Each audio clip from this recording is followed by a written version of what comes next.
Clean Advice with Clean Restoration and Jeff Butler. So mold seems to sneak up on people quite often. Why is that, and what can you do about it? Mold's a tricky thing. People have issues over the winter or early spring, whatever it might be. A lot of times people don't realize how bad the water damage actually was because they don't have the tools or the meters necessary, Right. or they didn't call us to come in and do an inspection, which we generally do for nothing.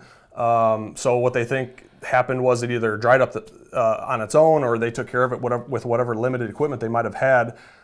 You get into the heat of the summer with the high heat and high humidity levels, and all of a sudden, the little bit of black mold starts to show up on drywall, in basements, wherever it might be. Can mold show up in places you can't see? Absolutely. So you mentioned drywall. Can it be inside the drywall and not on the outside? Absolutely. So how do you deal with? How do you know it's there when it's not visible? If it's not visible, the only real way to know it's there is by actual sampling. Okay. We work with a couple local independent home inspection companies that do air samples as well as tape lifts. And in my opinion, that's the only way to know what you have and exactly what types of mold you're dealing with. So without trying to scare people, when should you have that testing done? I mean, how much water and you know what I mean? It's like, obviously you want to test it and get it before it's too bad. Sure. If you know for sure you had a water damage issue, it would be a good Correct. idea to call us and have us come take a look at Okay. it. If there's nothing visual, but we still feel like there might be something that needs to be looked into further, then it might be worth investing in some air samples. So how much water are we talking about that you get? Because every now and then you'll get some seepage here and there in a basement, things like that. But it just depends if it's finished and you have obviously 2x4 framing, you have insulation, you have drywall, you have baseboards, all that good stuff, or is it just a concrete basement? It kind of comes down to the situation. No two homes are alike. Humidity levels play a huge role in terms of how quickly something's going to happen. So it really comes down to each situation. New home buyers, first time they're looking at a home.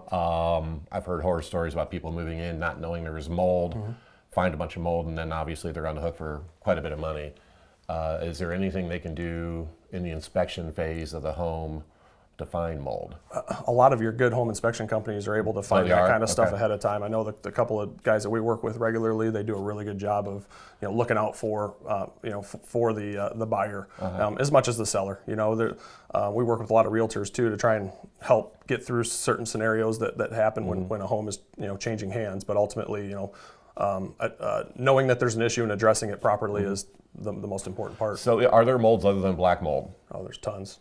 So and Mother Nature's throwing numerous types at you daily outside. So it's all about getting those spore counts in the home to an acceptable level, which is generally below what Mother Nature's throwing at us outside. Is water the only cause of mold now in homes? Obviously it's the most common, but are there other things that could create that issue?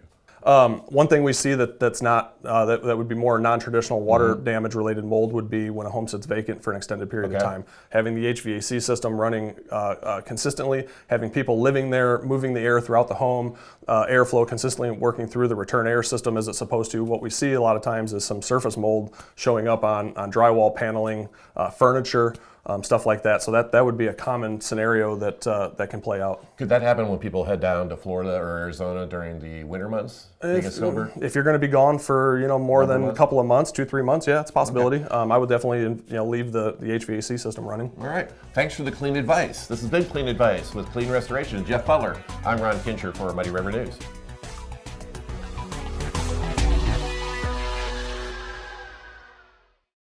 We are Clean Restoration, your local experts for 24/7 restoration. 100% independent and locally owned, Clean Restoration provides the Tri-States with 24/7 restoration service for water and fire damage.